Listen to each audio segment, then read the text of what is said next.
que não consideravam da raça ariana, e que não era uma raça pura e que poderia misturar, né, a raça alemã, eles mandavam para os campos de concentração, mas também tinha muita coisa por trás disso, né, que era o poder exacerbado e também o preconceito, né, com as raças, né, a intolerância.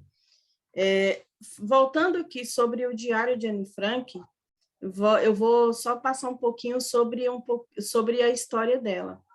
Anne Frank era uma garota como outra qualquer. Ela ia para a escola, gostava de estudar, de falar sobre meninos, sobre sua família e acontecimentos no dia a dia. Na escola, ela gostava particularmente de redação. Anne viveu num momento da história bastante complicado e tinha ciência disso. Ela registrou suas impressões sobre acontecimentos envolvendo a Alemanha nazista, da qual foi uma das vítimas. Anne escreveu seu diário dos 13 aos 15 anos. No início, escrevia para si mesma. Quero que o diário seja como uma amiga, e vou chamar essa amiga de Kitty. No ano de 1940, no entanto, em 1944, Anne ouviu uma transmissão de rádio que um membro do governo holandês esperava, depois da guerra, recolher cartas e diários de testemunhos oculares sobre o sofrimento do povo holandês durante a ocupação alemã. Ouvindo aquele pronunciamento, Anne decidiu que, quando a guerra terminasse, publicaria um livro baseado em seu diário. Assim, sem deixar de escrever suas impressões pessoais no seu diário original, começou a reescrever e a organizar o que já havia escrito, acrescentando passagens que tinha na memória ou omitindo outras que não julgava suficiente interessantes. De acordo com o prefácio, o Diário de Anne Frank, publicado pela editora Record, há duas versões do Diário de Anne Frank. A versão a cujo título é The Diary of Anne Frank e The Critical Edition, que corresponde à primeira versão do diário, sem cortes, e a versão B, distinta da primeira e destinada à publicação. No dia 4 de agosto de 1944, as 8 pessoas que estavam escondidas no anexo secreto onde Anne Frank se encontrava foram presas, inclusive Anne.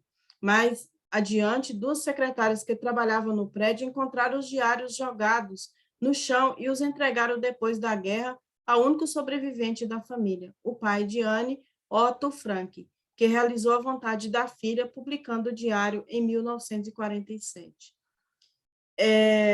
Então, aqui, eu falei com vocês, né, para assistir o filme, porque a trajetória de Anne Frank, ela tem tudo a ver com a trajetória do presidente Queda, né? Mais na frente, vocês vão ver, né, a Franciele, ela vai ler um pouco sobre o relato do presidente Queda, as memórias do presidente Queda, de quando o irmão dele foi para a Segunda Guerra Mundial, né? E o presidente Queda, ele se inspirou muito em Anne Frank para propagar a paz dentro da Soka Gakkai e transmitir isso para o mundo todo, né? Porque assim como Anne Frank, ele e a família dele sofreram as mesmas atrocidades devido à guerra. E vocês perceberam que no vídeo fala de Leon Tolstói, né? Leon Tolstói, ele é um escritor russo.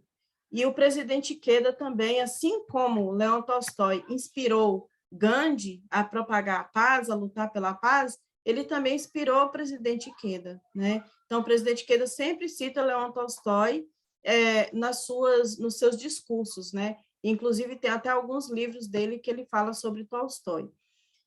Aí, agora, para dar prosseguimento, nós vamos fazer aquela visitinha que eu prometi para vocês, que é o tour virtual pelo Museu de Anne Frank, que é o anexo onde as 8 pessoas ficaram escondidas, tá? Vera, libera para mim o host. Já estou te passando.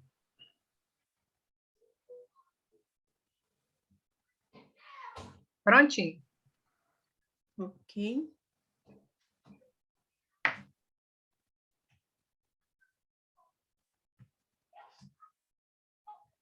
Deu certo? Deu. Vocês estão vendo? Sim. Então, aqui, ó, o anexo secreto. Dê uma olhada ao redor e descubra o anexo secreto onde Anne Frank se escondeu por mais de 2 anos, durante a Segunda Guerra Mundial, e onde ela escreveu o seu diário. Então, nós vamos começar a visita agora.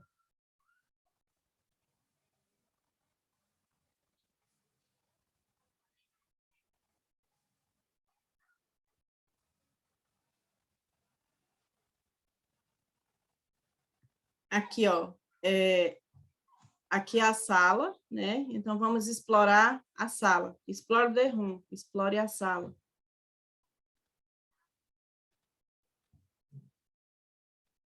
Esse ponto aqui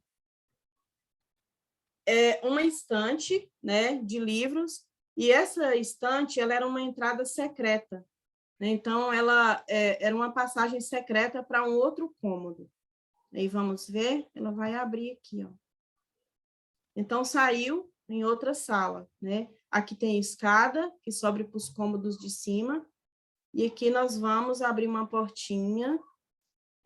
Aqui mostra o quarto dos pais de Anne Frank, né? Então, aqui tem um aquecedor a vapor, né? Que eles usavam lenha ou então carvão. Aqui a mesa. Sempre foi, a família dela sempre foi rodeada de muitos livros, né? Aqui nós temos a cama dos pais. Vamos virar aqui. Fechou. Aí, em cada partezinha dessa que a gente clicar aqui, vai mostrar alguma coisa, né? Isso aqui são as anotações, né, que o pai dela fazia, e aqui fala, deixa eu só traduzir para vocês aqui.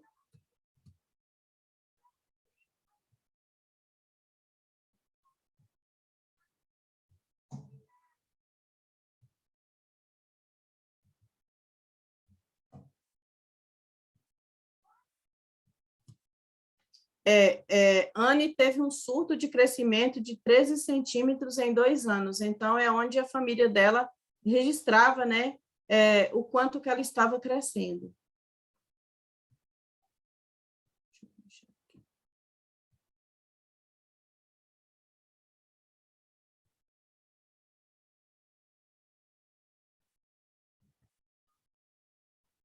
Deixa eu voltar.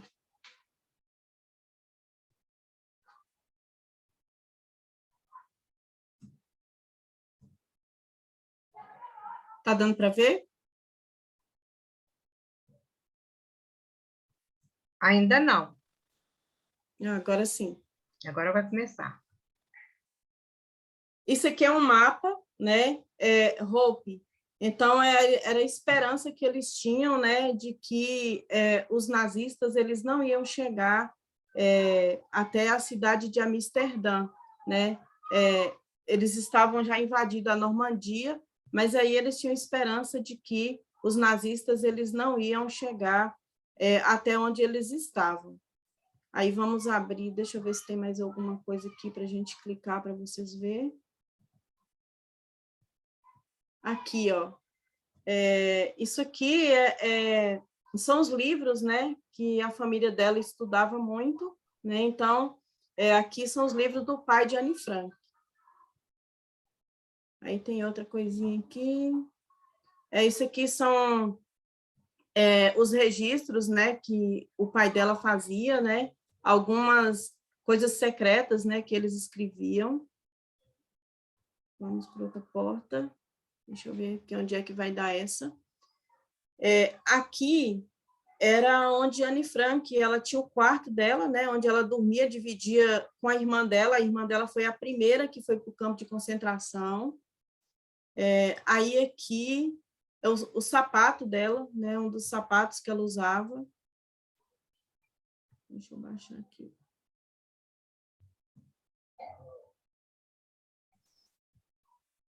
Aqui é o diário, né? Aqui é o diário onde ela escrevia. Tem outra coisa aqui. Não, aqui mostra o diário mais detalhado.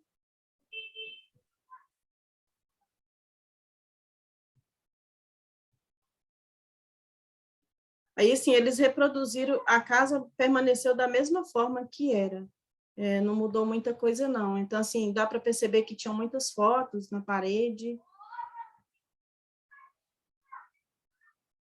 Aqui a decoração, né, de algumas obras de arte, né, que ela gostava de colecionar. Deixa eu ver, tem outra coisa aqui. Aqui é o sapato.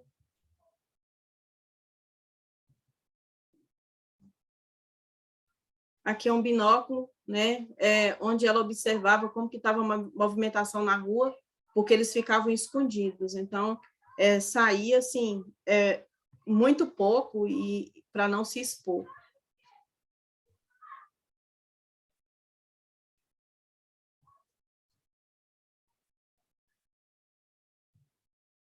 Aqui nós já exploramos esse cômodo todo. Vamos para outra porta.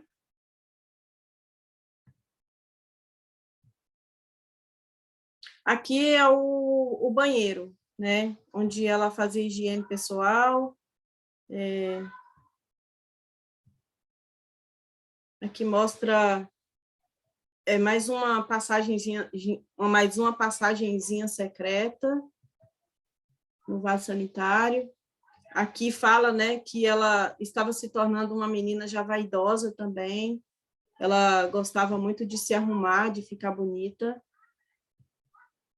No banheiro é só isso. Aí vamos sair.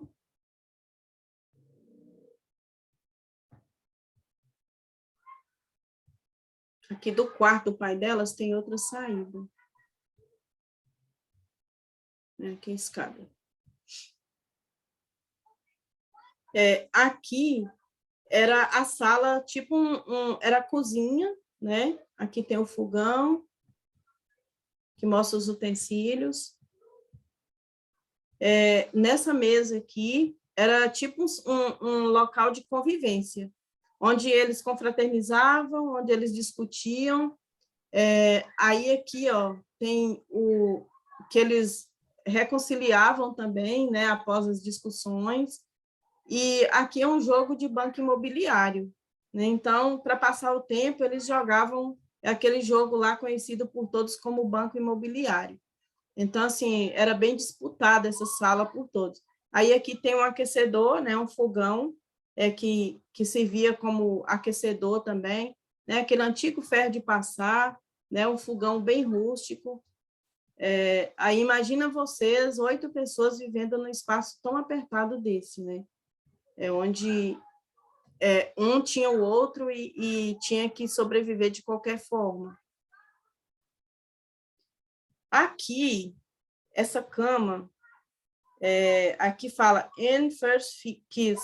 Aqui foi onde aconteceu o primeiro beijo, né? Quando ela já estava com 15 anos, que ela apaixonou pelo Peter, né? Que era o menino que ficava, um adolescente também, que ficava na casa com eles lá, né? Então, foi o primeiro amor da vida dela e onde aconteceu o primeiro beijo. Aqui é curioso essa bicicleta. Então, aqui fala, né, que como o dinheiro já estava acabando, até a bicicleta do Peter teve que ser vendida, né? Então, eles começaram a vender tudo que tinha para se sustentar, para se manter. Aqui, ó, são as roupas que o Peter, né, o menino que ela gostava dele, que ela era apaixonada, que usava no domingo, né? Que às vezes eles tinham algumas reuniões secretas no domingo, então eram os ternos, né, que o Peter usava para sair no domingo. Era a roupinha domingueira que ele usava. E vamos sair pela porta. Deixa eu ver aqui. Onde é que a gente vai?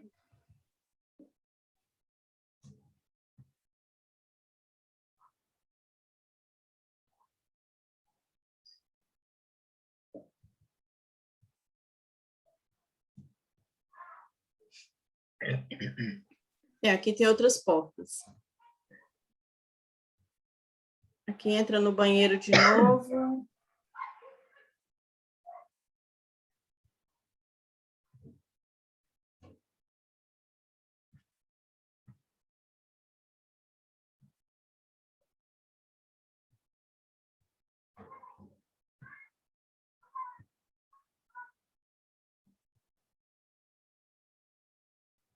Tem hora que a gente se perde aqui dentro.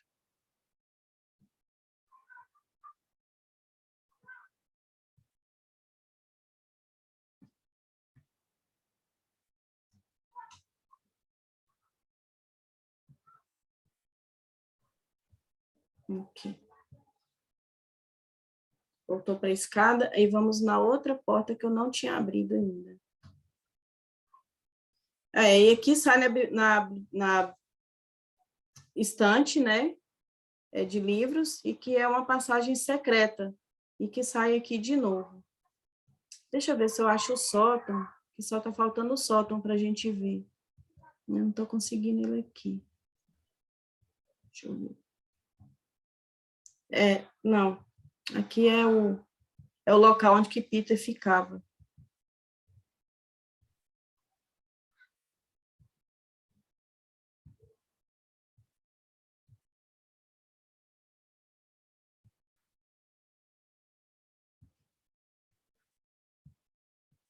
O sótão não tem coisa muito interessante, não. Só fala assim, que lá no sótão, né, tinha ratos, gatos e um local para meditar, né, para descansar e para meditar.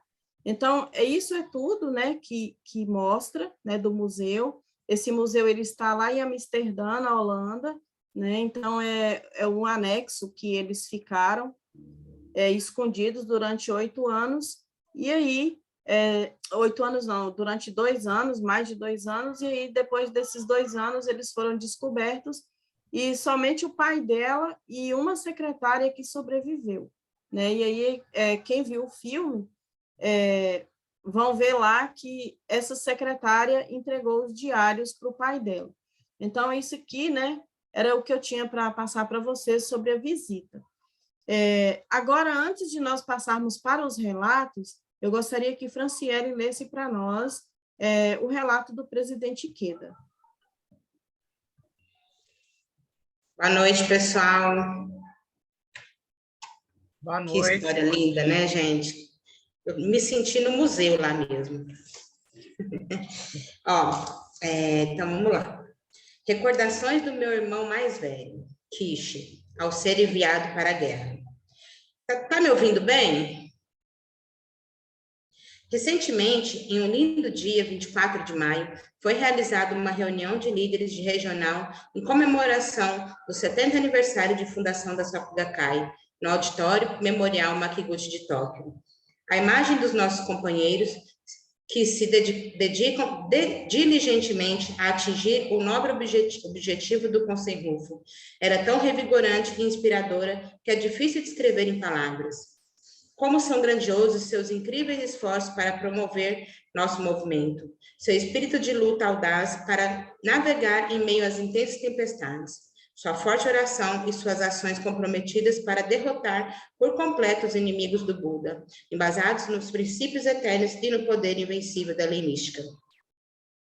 Nessa ocasião, um grande número de membros estrangeiros, provenientes de 13 países e territórios, juntaram-se a nós, brilhando com a energia e com o nobre espírito de devoção abnegada. Nossas metas são a paz, o progresso e a felicidade da humanidade. O coração de todos nesse dia estava repleto da incontida alegria dos Budas. Depois da reunião, minha esposa e eu contemplamos uma colina em frente do Auditório Memorial Makiguchi, a qual chamamos de Colina do Luar, e conversamos sobre muitos assuntos até chegar a uma carta que eu havia recebido de um dos meus professores da escola elementar, trazendo de volta algumas lembranças da minha juventude. Em 1937, eu tinha 9 anos. Meu pai, finalmente, havia acabado de se recuperar de uma longa e severa crise de reumatismo, e meu irmão mais velho havia sido recrutado pelo exército. Ele se chamava Kishi e era 12 anos mais velho que eu. Estava com 21 anos quando foi convocado para o serviço militar. Meu irmão era muito sério e sincero, e eu tinha por ele um grande respeito. Enquanto nosso pai esteve doente, Kishi trabalhou arduamente para nos sustentar, passando a ser o pilar da nossa família. Primeiro ele, e em seguida, meus outros 3 irmãos mais velhos. Todos na fase mais promissora da vida, nos foram arrebatados pelo exército. Consequentemente, a responsabilidade de cuidar dos nossos pais idosos recaiu sobre mim. Na época, extremamente fraco e sofrendo de tuberculose. A doença do meu pai também persistia. Que alto preço o nacionalismo cobra do povo. No início da primavera de 1939, 2 anos após ter sido recrutado, Kishi foi enviado para lutar no exterior. Recebemos a notificação do Exército de que poderíamos vê-lo antes de embarcar. Então, minha mãe e eu corremos para a estação ferroviária de Tóquio. Eu estava no 5º ano escolar. Minha mãe preparou bolinhos de arroz para ele. Um verdadeiro banquete em tempos de guerra, os quais ela envolveu em folhas de algas marinhas com todo o carinho, porque, como ela mesma disse, nós não os veremos por um bom tempo. Quando chegamos à estação, havia aproximadamente 300 soldados que iriam para a frente de combate. Seus familiares se reuniram com eles numa área aberta diante da estação. Eles comiam e conversavam, procurando desfrutar aquele momento ao máximo, pois sabiam que poderia ser a despedida definitiva. Os olhos de muitas mães e jovens esposas estavam marejados. A partida dos soldados havia sido decidida tão de repente que os familiares daqueles que provinham de regiões remotas de Tóquio, como Yamagata e Akita, não conseguiram chegar a tempo de se despedir. Eu ainda me lembro perfeitamente dos soldados uniformizados, sentados ao chão do lado de fora da estação, calados e com os ombros arqueados. Minha mãe convidou vários deles a se juntar a nós e me pediu que levasse alguns bolinhos de arroz aos que pareciam tímidos demais para aceitar o convite. Os semblantes tristões dos soldados se iluminou a eles até começaram a sorrir e a conversar de forma amigável, enquanto saboreavam comida simples, porém feita com todo carinho por minha mãe. O doloroso momento da partida havia chegado. Meu irmão amarrou com mais força o cadarço das botinas. Checou a espada presa ao cinto e voltou para ficar com seu pelotão. Minha mãe e eu, com o coração despedaçado, retornamos de trem até a estação de Shinagawa, a caminho de casa. Permanecemos na plataforma na esperança de que o trem que levava meu irmão passasse pela estação, até que um comboio cheio de soldados se aproximou. Minha mãe correu de janela em janela à procura do meu irmão, mas não conseguiu vê-lo. Então, um funcionário idoso da estação dirigiu-se a nós e, compreendendo a situação, pegou o megafone e começou a chamar bem alto. Seu Chique Queda está aqui? Sua mãe quer vê-lo. Ele percorreu a plataforma de ponta a ponta. Quando o trem se preparava para partir, um dos companheiros do meu irmão ouviu o chamado. Acredito que era um dos rapazes de Yamagata, com quem havíamos dividido os bolinhos de arroz. O jovem correu até meu irmão, que estava sentado do outro lado do trem, e disse: Kishi, é sua mãe. Enquanto isso, o trem começou a se mover lentamente. Meu irmão correu até a janela e inclinou-se ao máximo para vê-la.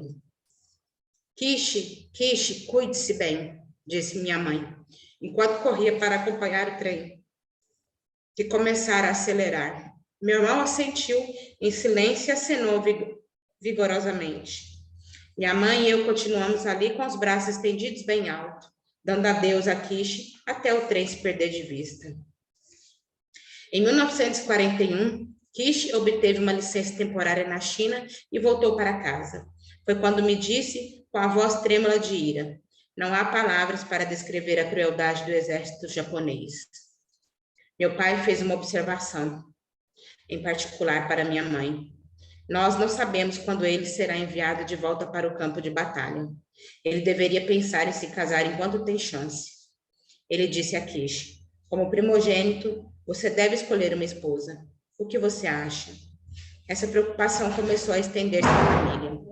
Mas, no Japão, na época completamente dominado pelo militarismo, um casamento feliz era algo impensável. A todos era ensinado que a maior honra era lutar e morrer heroicamente pela pátria. No ano seguinte, Kish foi convocado novamente. Do campo de batalha, ele escreveu uma carta. Como filho de um coletor de águas marinhas e, portanto, acostumado a trabalhar em baixas temperaturas, esperava ser enviado para um lugar frio, mas quis o destino que fosse enviado para a Birmânia tropical. Quando me lembro dessas palavras, sinto novamente uma terrível angústia.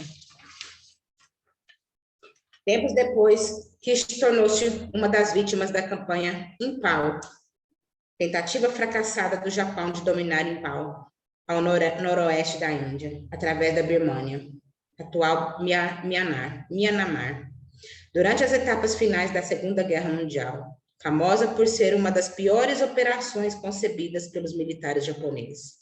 Ele morreu na Birmânia em janeiro de 1945, com apenas 29 anos. Abomino a guerra. Sou totalmente contra a guerra.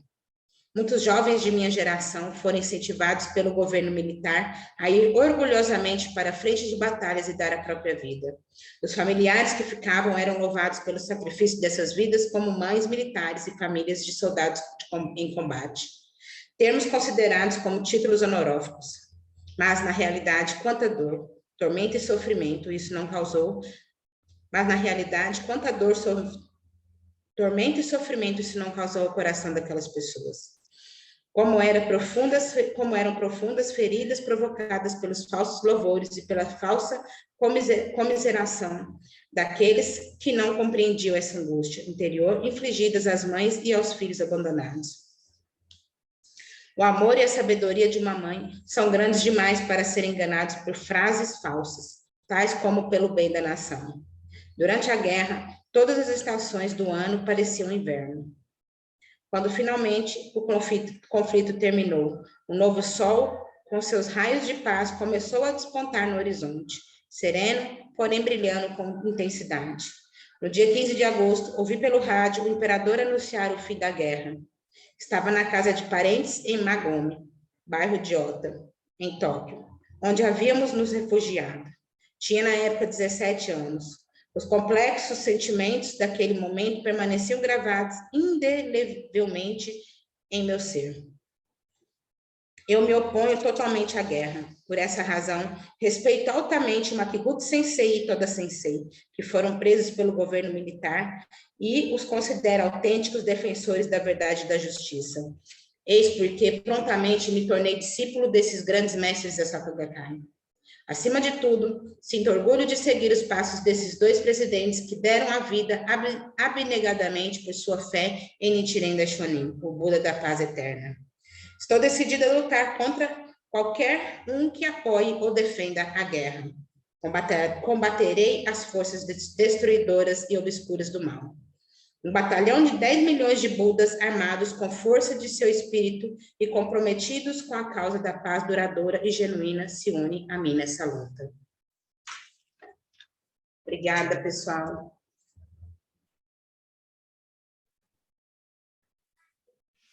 Lene, Parabéns, tem Fran. gente, Lene, tem gente na sala de espera esperando para entrar. Pode passar para você, Vera? Era só isso que eu queria transmitir. Ah, tá. Pode passar, então, para mim aqui. Ah, é? Eu tenho que passar para mim.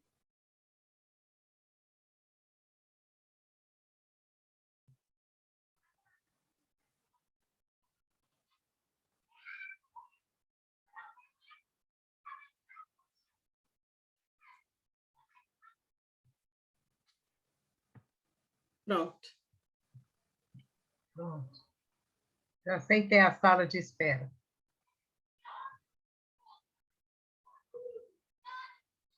Quem é que estava esperando para entrar? Ah, já entrou. Pessoal, então, muito bonito, né, esse trecho. Esse trecho ele foi publicado na terceira, né, desse mês. Eu encontrei lá e, assim, foi algo que veio a calhar, né, com o que nós estamos estudando hoje.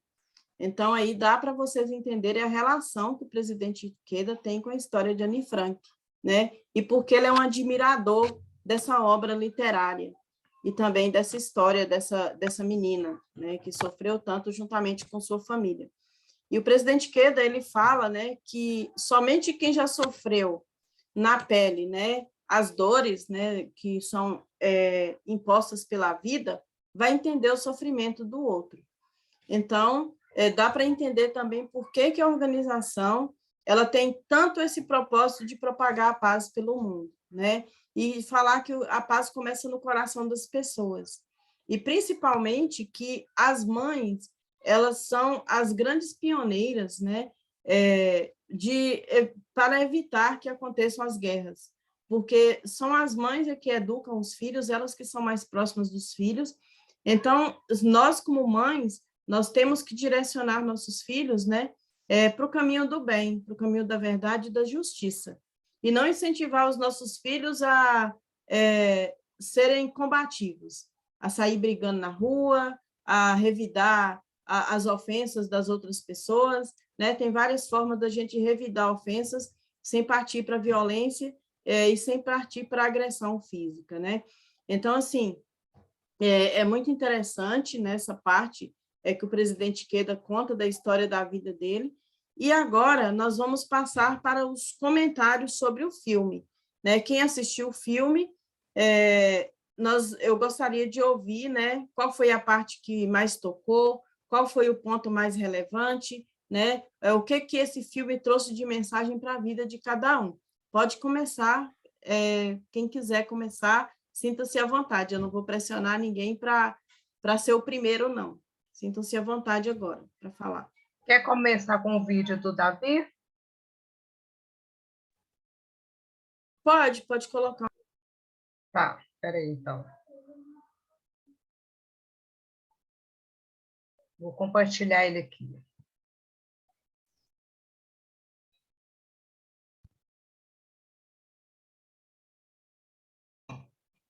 Bom dia, boa noite, pessoal. Desculpe, eu não poderei estar presente na atividade de hoje, na magia da leitura, coisa que eu gosto muito de participar.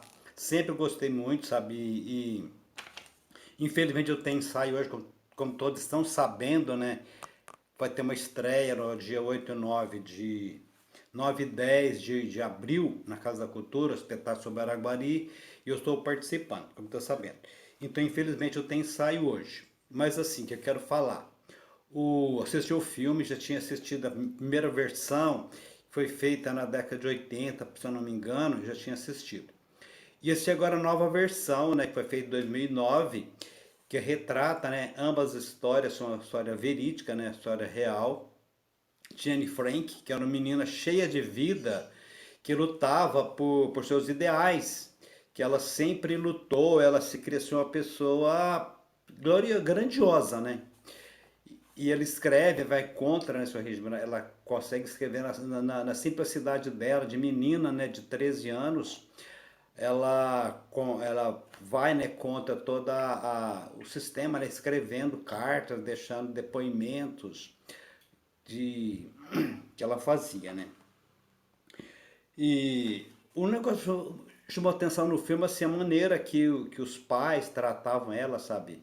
Era bem liberais, assim, né? Ela tem um namoradinho dela lá, coisa e tal, sabe? A preocupação era com ele, não com ela, que era menina de 13 anos. Era porque ela era mais forte. Era menina cheia, ela era o personagem forte. Ela conseguia, assim, sabe? Sobressair no que ela queria falar, coisa e tal, sabe? Porque voltar para a escola, ser um grande exemplo. A irmã, que tinha sonho, né? De não se revelava, né? Tinha mais contida. Tinha o ideal de ser enfermeira, de ser parteira, né? Se eu não me engano. E assim, a Maria bastante atenção chamou, né? Assim, o pano de fundo, né? Que a guerra, a Segunda Guerra, aquela coisa trágica, né? Que aconteceu na nossa história, uma coisa assim, sabe? Que está, infelizmente, né? A gente está passando por esse momento agora, né? Espero que logo, logo acabe essa guerra. Mas o que eu queria falar também é o seguinte.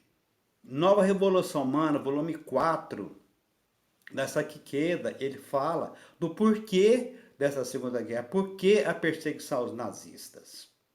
Em paralelo, estou fazendo coisa e tal. Porque os alemães viam os judeus como ameaça, porque eram pessoas esforçadas, dedicavam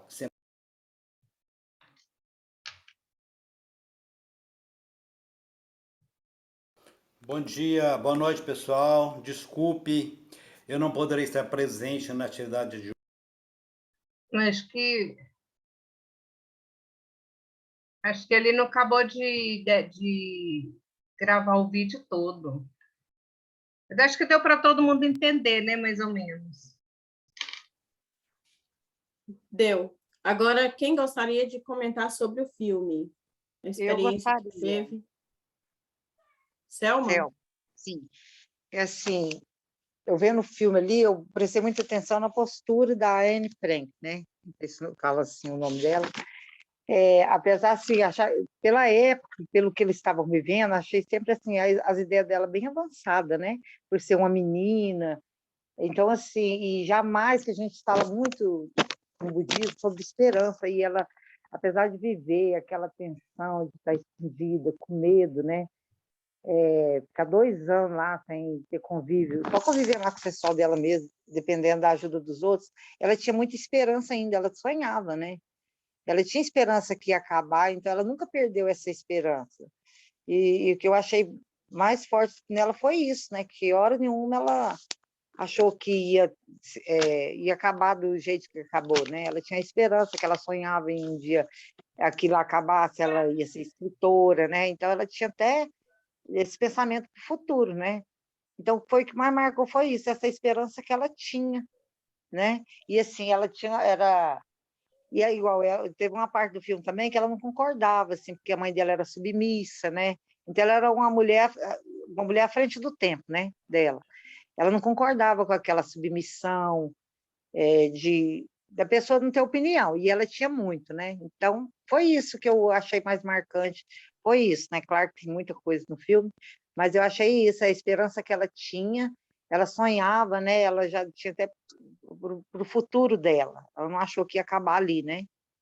E sobre isso também, achava que ela tinha as ideias avançadas, em vista, apesar de tudo que estava passando, ela tinha grandes planos para o futuro. É isso. Obrigada. Boa noite. Boa noite. Boa noite. Assim, o filme como um todo, né, ele é muito comovente, realmente ele mexe com a gente, e a gente faz uma reflexão, né, quantas pessoas passaram por isso, né, e especialmente o mestre, viver esse horror que é a guerra, né. Infelizmente, a gente está vivendo isso na atualidade. Eu sempre agradeço, né? Pensa que a gente deita, levanta, tem condição de se alimentar bem, dormir bem, aquecido, né? E quantas pessoas estão sendo privadas disso nesse momento. Mas esse filme, né? Essa menina, uma coisa que marcou muito para mim foi a coragem. Porque ela era muito jovem, 13 anos é muito jovem. Né, para ter essa coragem, esse discernimento, né, de escrever o que ela estava vivendo naquele momento, né, ainda de pensar em publicar. Então, era muito corajosa, é um negócio assim que espanta a gente, né? E é muito do jovem, essa questão da coragem. A gente vê, né, que o Sensei começou com 19 anos, quão corajoso, né? De falar, eu vou fazer, né? Não vou depender de ninguém, eu vou levantar e fazer. Então, eu vejo assim, o espírito dela, assim, bem nesse tipo do mestre, né? De ser corajosa e ter essa esperança, né? Que tudo ia terminar bem. Então, seria esse detalhe que me tocou profundamente.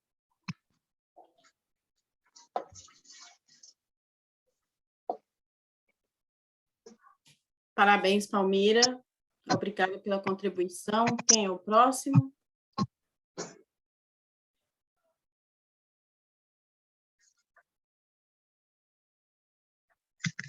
Gente, boa noite a todos.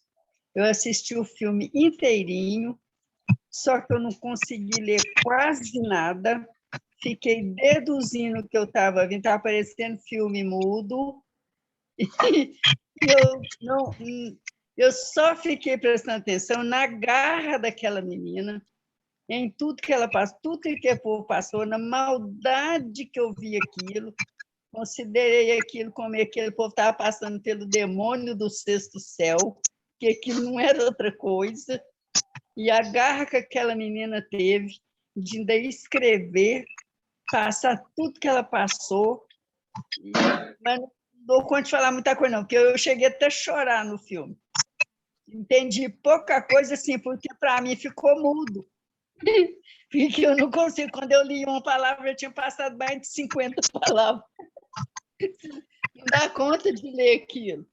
Mas o que eu admirei muito foi a determinação dela, a coragem dela, que eu acho que todos nós devemos ter uma coragem, pelo menos parecida com aquilo, para praticar, para concretizar o Curso Sem Rumo, para ajudar as pessoas a sair do sofrimento.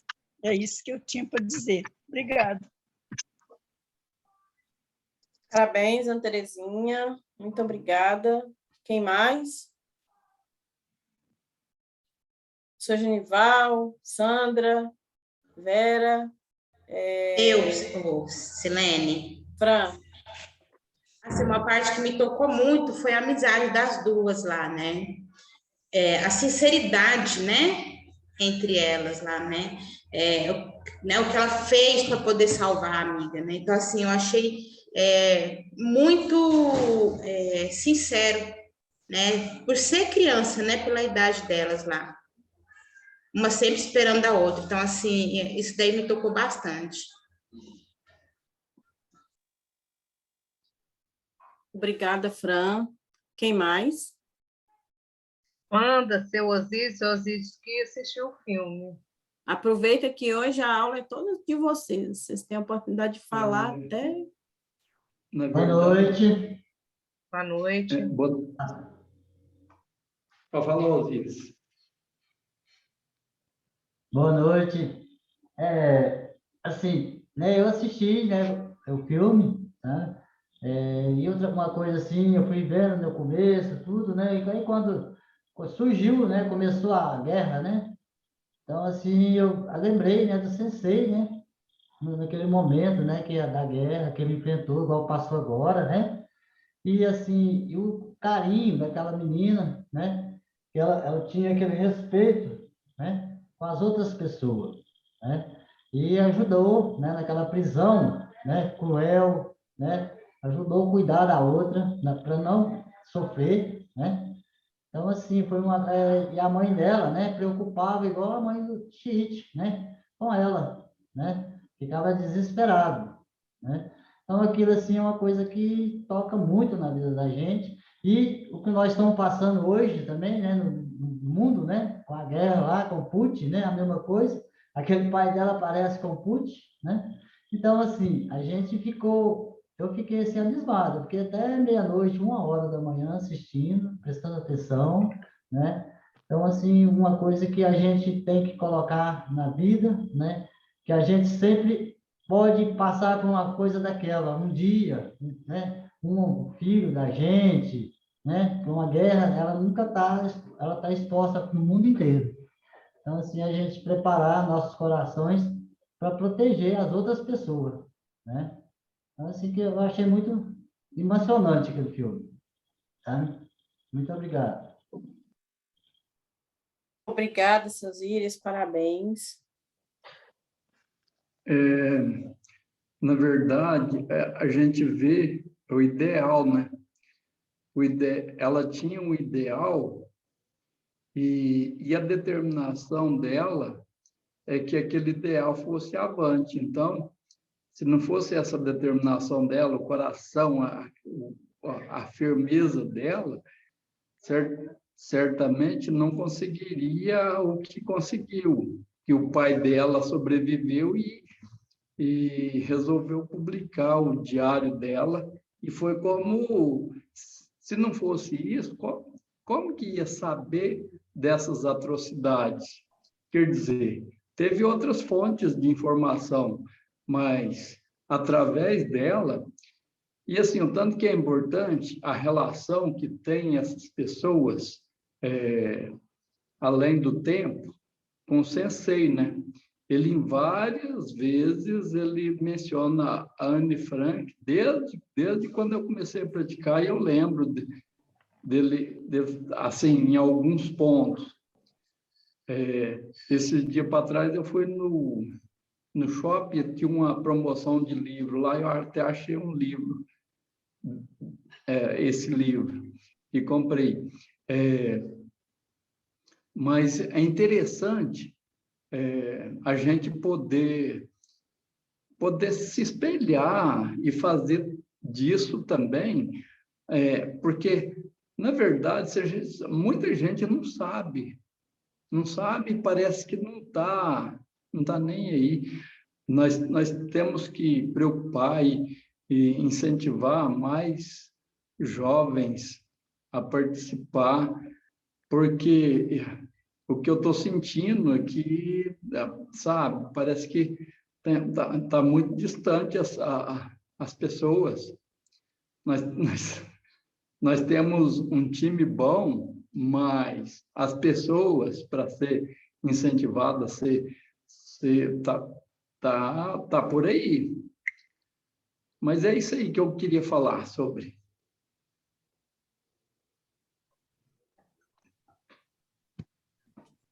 Parabéns, muito obrigada. Quem mais? Oi, boa noite, vou falar.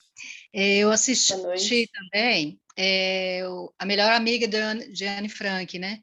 E foi legal, que deu para ter uma noção da adolescência dela, que ela teve tempo de ir no cinema, de ter uma paquera, de ter amigas. Até no próprio filme ele mostra que o tanto de amiga que ela tem, que chegou no aniversário dela, aquelas amigas que ela ia para a praia, né? Que teve aquele encontro lá, que eles fizeram elas saírem da água. Então, assim, ela conseguiu viver uma adolescência dentro da sua inocência, mas além do tempo dela, né? Com 13 anos, ela era bem adiantada. Ela foi para o cinema, ela teve namoradinho, ela era mais... Ela conseguiu ter essa adolescência, e eu achei muito bom, né? O pouquinho de vida que ela teve, ela poder aproveitar um pouco, né? E eu já assisti esse filme há um tempo atrás, bastante tempo atrás, e ver a nova versão hoje, a gente se compara um pouco com essa pandemia, né, que fez todo mundo ficar preso. Isso aí não conta nem um tercinho, né, do que realmente eles passaram nesses 2 anos. Mas a gente se coloca um pouco numa nova posição. A gente vê com os outros olhos, né, com novos olhos, essa fase que a gente está vivendo. E aí acaba essa prisão toda né, que a gente teve, desses... acolhimento que a gente teve que ficar, né, isolado, esse isolamento que teve com o Covid, e agora dá de cara com uma guerra cruel, né, que está acontecendo de novo. Então, assim, esse filme traz muita realidade e iguais, né, parece que a gente está vivendo, e a gente vê o tanto que a gente ainda tem que se esforçar, a gente tem que ser mais, a gente tem que ajudar muitas pessoas ainda, porque a gente tem uma consciência muito maior, né, do que eles tinham. Nós temos hoje condição, tecnologia, a gente tem tanta coisa que a gente pode fazer para ajudar as pessoas, mais do que eles tiveram naquela época, e ela foi grandiosa, né, com um caderninho, com a kit na mão, ela conseguiu mostrar a realidade que ela viveu. E é cada um da gente se espelhar nisso e fazer a nossa parte, e escrever, nem que seja uma folhinha, né, nessa página da Kit, e fazer história ajudando as pessoas. Acho que é isso que eu levei como lição nesse filme. Obrigada. Obrigada, Carla, parabéns. Tem mais alguém que quer falar? Gostaria. Pode falar, Sidney. Assim, eu não assisti o filme todo, né? Porque meu celular não estava permitindo, mas agora é o único meio que eu tinha para assistir, mas agora consegui um celular bom. Mas o que a história, né, dela nos traz, assim, que me trouxe, né? A questão é o significado da coragem, né, da determinação, da pessoa ter objetivo, ter sonhos, né? Que ela tinha sonhos de que essa guerra acabasse, que um dia fosse libertar de tudo isso, né?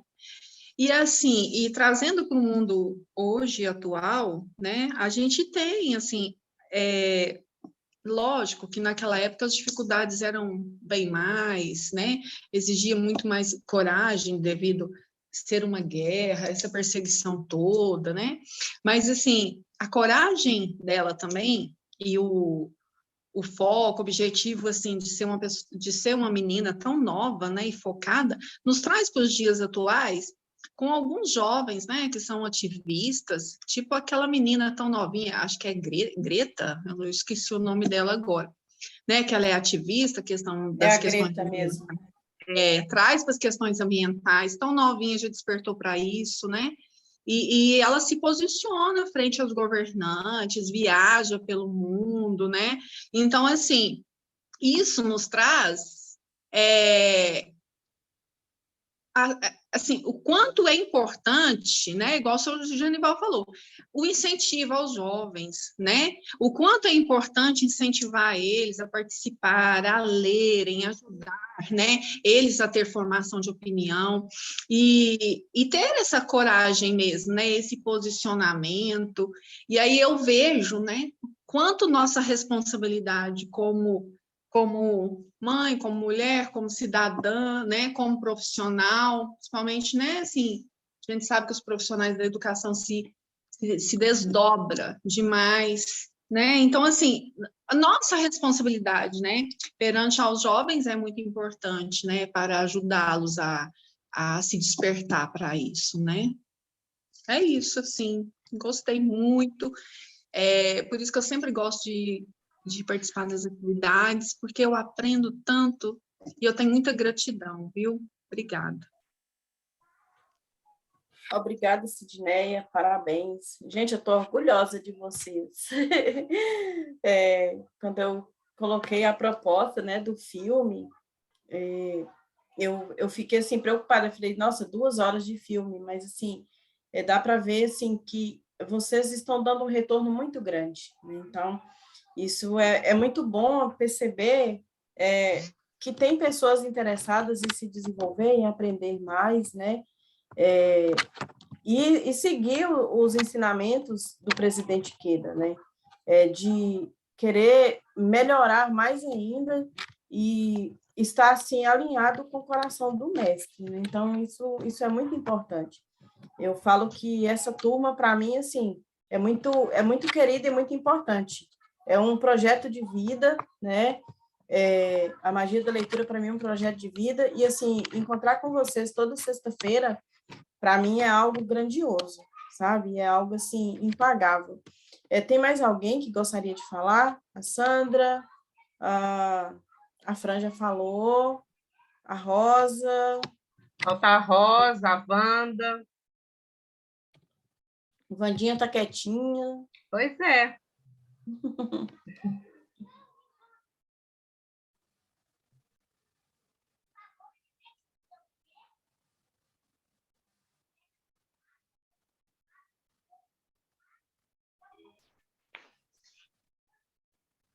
Oi, manifestando. Na verdade, a gente fica até repetitivo, né? Porque, na verdade, é coragem, determinação e o foco. Ela tinha uma coisa, ela queria resolver alguma coisa. Ela não queria deixar ir acontecendo, ela era participativa. Ela brigou mesmo, assim, era às vezes teve uma cena lá no filme que eu achei assim que adolescente é igual em todo lugar, né? Foi numa festa que eles estavam, que aquela outra menininha, muito amiga dela, foi meio que deixada do lado. Apesar de elas serem muito amigas, na hora lá que elas estavam reunidas lá com as amigas, a menininha ficou meio do lado. Aí depois ela reconheceu e tudo e se juntou de novo ao grupo. Mas é companheirismo mesmo. Ver bem o elo que elas tinham e o objetivo delas era a mesma coisa, né? De proteger aquelas pessoas, de colaborar de alguma forma aquele ambiente sujo, né? Frio, quente, muito louco aquilo. Então, só quem viveu aquilo para ter realmente noção do que é viver uma pandemia de guerra, né? Obrigada. Obrigada, Wanda, parabéns. Então, o que é que vocês acharam da experiência da visita ao museu, né, do tour virtual? Top! Então, assim, hoje nós temos disponível na internet vários museus. Além do Museu de Anne Frank, nós temos o Museu de Van Gogh, nós temos o Louvre, o Museu da Frida Kahlo, lá no México, que é maravilhoso, a casa da Frida Kahlo. Né? Então, assim, depois eu vou compartilhar os links com vocês no grupo, para vocês terem acesso, tá? A esses museus. Porque, às vezes, a gente acha que não pode viajar, né? Porque é caro, mas a internet, a tecnologia nos proporciona isso hoje. Sobre a questão do diário, eu acho muito importante, e, assim, eu já tinha isso em mente com meus filhos, porque eu nunca me preocupei em acumular bens materiais para deixar para eles, de forma alguma, de trabalhar feito louca e até esquecer dos próprios filhos, porque eu tenho que deixar a casa, eu tenho que deixar isso, aquilo. Então, assim, a minha vida inteira, eu falava com os meninos o seguinte: eu não vou me matar de trabalhar para comprar um aparelho de som para vocês estrondar a casa. Eu vou trabalhar para manter uma internet boa para vocês, para comprar livro que vocês gostam de ler, né? Me esforçar para vocês ir para a escola direitinho e ter um diploma. E, assim, depois da pandemia, e com tanta tragédia que a gente está vendo acontecendo no Brasil, porque antes a gente não tinha esse monte de tragédia aqui, né? A gente não presenciava esse tanto de enchente, de deslizamento, cidades inteiras indo embora por conta da chuva, né? Como o caso lá de Petrópolis. E o Diário de Anne Frank, né, e as memórias do presidente Queda, né, que ele deixa também na Nova Revolução Humana, traz para mim como lição o seguinte, que nós temos que deixar para as pessoas memórias, né? Memórias boas.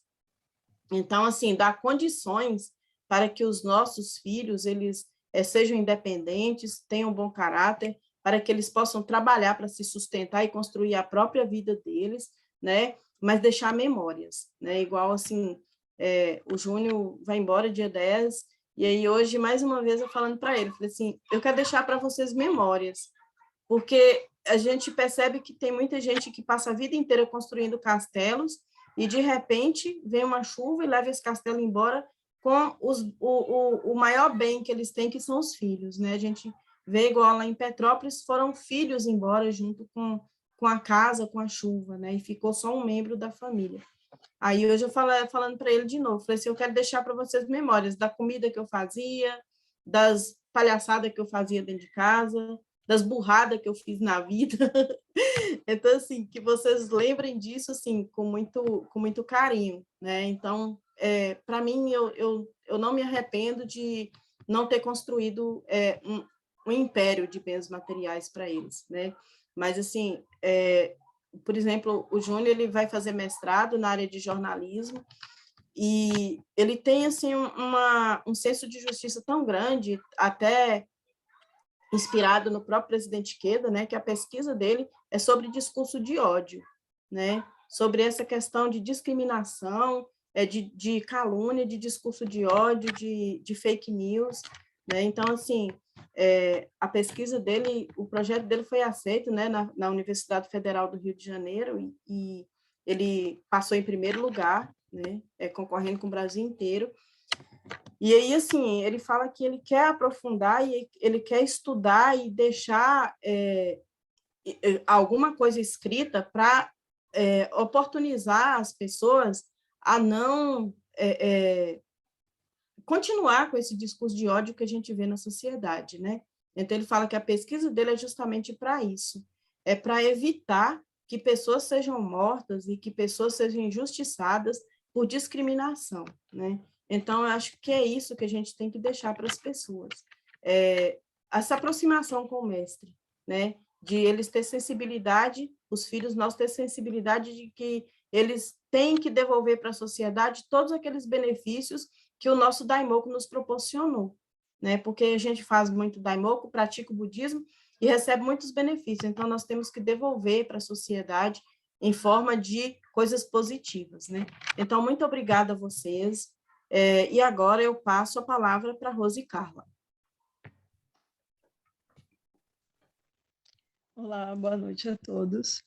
Boa noite. Então, eu vou emendar aqui um pouco da minha percepção sobre o filme e também os incentivos, né? Eu fiz um poema que casa muito bem com essa ideia, vocês vão perceber por quê. Vendo essa obra, que é uma obra clássica literária, e para que servem as obras clássicas, né? Elas servem para a gente ler o nosso presente, para a gente ler a nossa realidade, para que a gente não repita as mesmas atrocidades que foram cometidas no passado. Esse é o nosso grande desafio. E como budista, a gente tem uma tradição e tem uma ideologia, que é a ideologia da paz e do humanismo. Quando a gente defende a paz e o humanismo, a gente defende uma ideia de universalidade, quer dizer, não pode ficar ninguém para trás. Se não pode ficar ninguém para trás, não pode haver preconceito. Essa é a base do budismo. Agora, quando você vai enxergar a obra, que é um relato, né? Um relato de experiência, dá para a gente ver as emoções de todos os personagens, a complexidade de cada um deles, e as cenas que mais me marcaram individualmente foi aqueles dois trabalhadores que trabalhavam ali embaixo da fábrica, e o cara falou assim, meio que descrevendo um deles, né? Os dois lá, não, eles são pessoas boas, eles são de confiança. E no final das contas, o que deu a entender, né, com o decorrer do tema do filme, foi que eles mesmos que delataram as famílias que lá estavam vivendo, né, enclausuradas. Então, isso dá uma percepção da gente do que é o bem e o mal, né? Do que será que a gente está defendendo o bem? Ou será que a gente está defendendo o mal enganado, né? É esse o desafio. A nossa ignorância faz muitas das vezes a gente defender coisas que não condizem com a paz e com o humanismo. E uma outra coisa que me chamou bastante atenção foi a disposição da Anne em deixar esse relato de experiência, porque na cena final, quando ela olha que ela é pega pela polícia lá acho que era da Rússia, né? Da Holanda, ela olha assim para os amontoado de papel para o diário dela, como quem diz assim, aqui acaba para mim, mas será que isso vai ser reconhecido lá na frente? E hoje a gente está falando justamente sobre isso, né? Sobre esse relato visceral de experiência e sobre esse relato histórico. E eu, como historiadora, não podia deixar de mencionar isso. Então, vou trazer um pouco para hoje. Muitas pessoas aí nos relatos já falaram que se assemelha muito ao que a gente está passando hoje, né? Olha só que interessante, né? E tudo começa, eu falo como historiadora, com uma ideia de que alguém vai chegar e vai resolver todos os nossos problemas, sei lá, um presidente, um chefe de nação, um governador, que levantam a ideia de nacionalismo. O que é a ideia de nacionalismo? Quer dizer, os valores todos eles são supervalorizados em detrimento dos outros. E uma ideia também de xenofobia, que é a aversão ao estrangeiro, que é o preconceito. Então, nesses regimes, para quem quer que seja se tornar um herói, ele precisa diminuir alguém. E ele precisa achar um culpado. Nesse caso do nazismo, o culpado foi os judeus. Mas poderia muito bem ser os budistas. Não poderia? E nessas eleições assim que a gente passou, e eu digo que isso começa sempre com uma eleição, esse discurso, né, de chegar um salvador da pátria, que vai resolver todos os nossos problemas, quando a gente sabe que a gente resolve os nossos problemas individualmente, como um cidadão, como um ser humano, dando a mão para o outro. E o que me ficou bastante na percepção do filme foi o apoio que eles davam uns aos outros. O próprio grupo deles de judeus e dos amigos fizeram daquela casa um refúgio para passar por todas aquelas atribuições, né?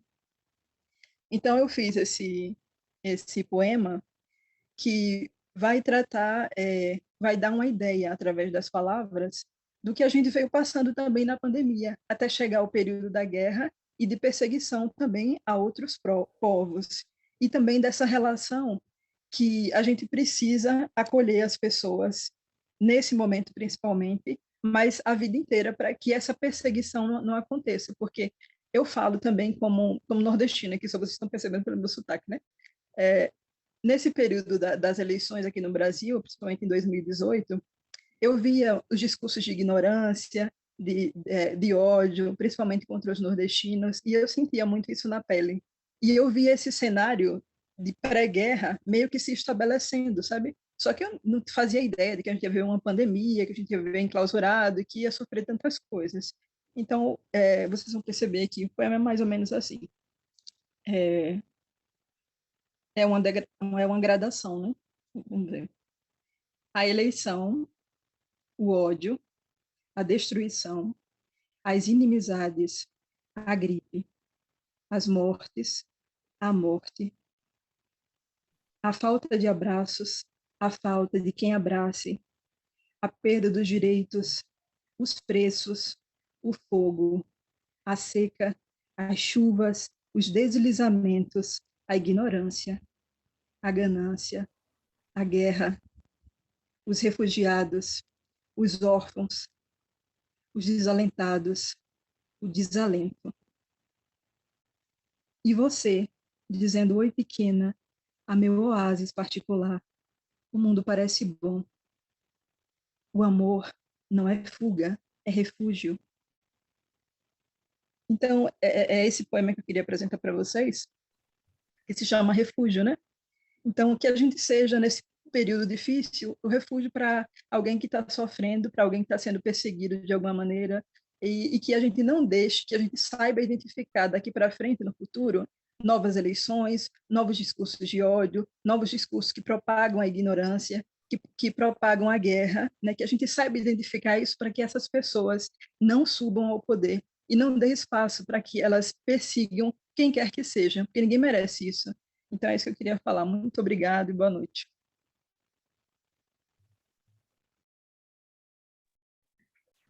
Obrigada, Rose Carla. Bem, pessoal, nossa aula hoje já está terminando, né? Nós teremos mais 2 encontros em abril. Eu espero que até junho, né, a gente termine essa etapa da magia da leitura e que essa turma receba cada um seu certificado de formando da Academia Magia da Leitura, tá? Porque é um curso que a gente está fazendo. E aí, para a gente encerrar, eu gostaria de pedir à senhora Sandra que faça palavras de agradecimento para nós. Helene. Oi. Não vai passar aquele vídeo? Tem um videozinho. Não, tem um videozinho. Antes do agradecimento, vou passar o vídeo. Desculpa, Vera. Tranquilo. Vou compartilhar com todos.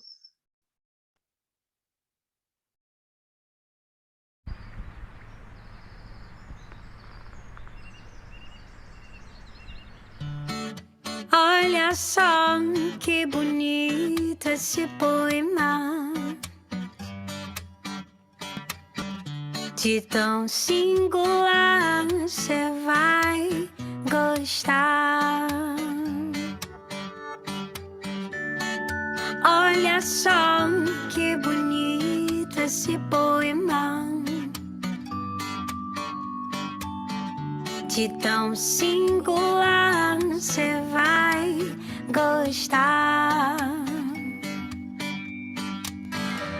Espalhe amor por onde for,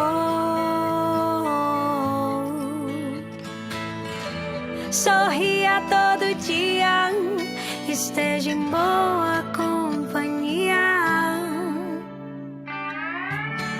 Praia, mar e sol, corar e céu, seja leve como um barquinho de papel. Brisa, paz e amor, arco-íris e flor, seja breve como uma onda. Oh, oh, oh, oh, oh. Oh, oh, oh, oh, oh, oh.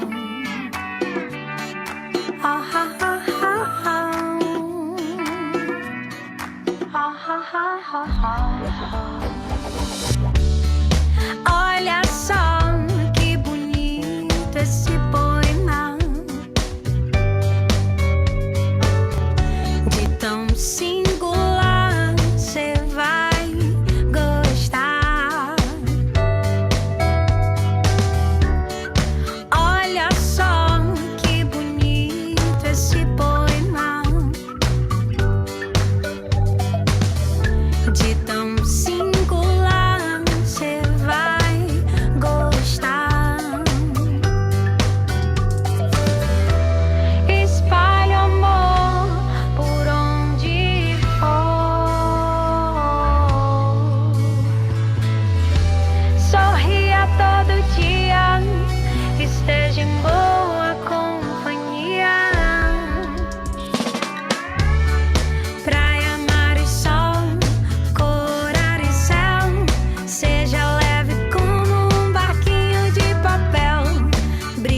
paz e amor, arco-íris e flor, seja breve como uma onda. Oh, oh, oh, oh, oh. Oh, oh, oh, oh, oh. Oh, oh, oh, oh, oh.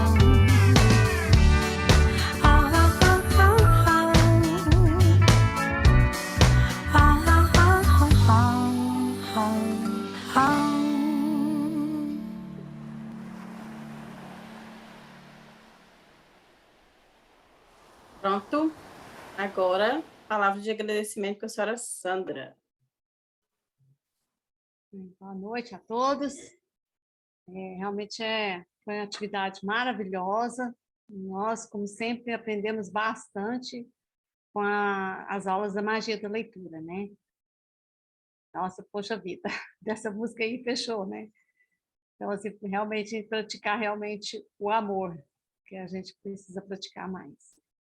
Mas agradecer a cada um pela presença, pela participação na programação, né?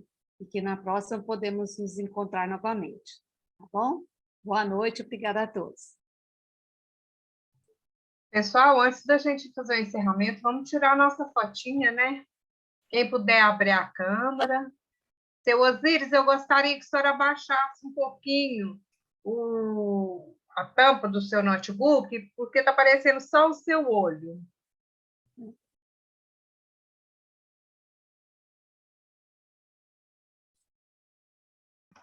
Não abaixa, é o computador, né? Então eu não sei mexer nele ainda, não vira para baixar.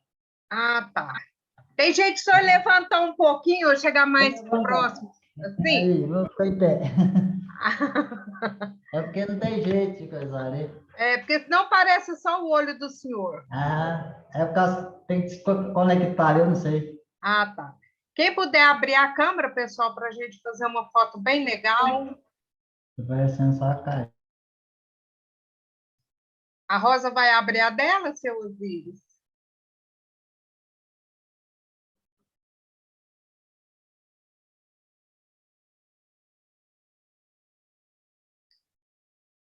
Ou ela chega mais próximo do senhor? Encosta o rosto aí nos seus íris, Rosa. Vê sua carinha. Isso. Levanta mais um pouquinho, seu Osíris. Aí. Isso. 1, 2 e... Sei. Muito bem. Agora ficou show. Boa noite, pessoal. Até a próxima aula, tá? Bom fim de semana. Boa noite. Boa noite. Obrigada a todos, de coração. Parabéns Obrigada. a todos. Rô, beijo. Vou te entregar um negocinho. Beijo, tá bom. Te amo. Também. Vandinha, Palmira, beijo.